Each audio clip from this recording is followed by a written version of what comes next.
And speaking of planes, today we're giving you an inside look at this weekend's air show at Jones Beach. News 12's Christina Renault and photojournalist David Ronner have more on the historic aircraft and the pilots flying them as history takes flight.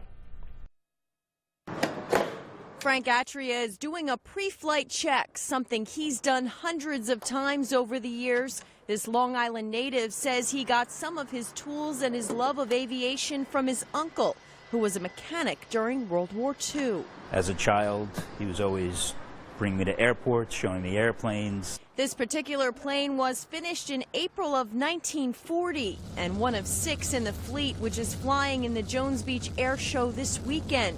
For Atria, the Geico Skytyper's director of maintenance, it's simply keeping history alive. You get to know that because of your efforts, there's going to be another generation is going to get to see this. And then there's those who get to suit up and fly these pieces of history for the thousands who come to the air show each year. Pilot Tom Daly also has aviation in his blood. His dad was a turret gunner in World War II. Do you think about him when you're up there? All the time. He would be thrilled to be out.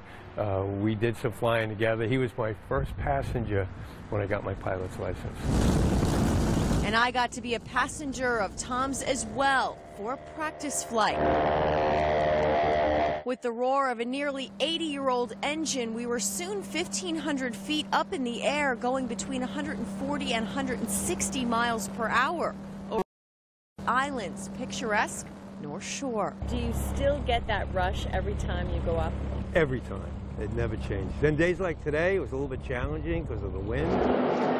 Challenging, but all worth it for this team. They say bringing these national treasures to the public each year is crucial. Some of this stuff is going away. I mean, these are airplanes that were built in 1940.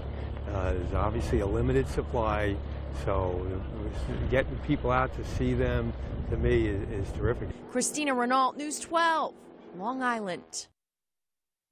That's really cool. For more information on the Geico Skytypers, just head to news12.com and click on numbers and links and head down to the air show today, folks. Noon to 5 today.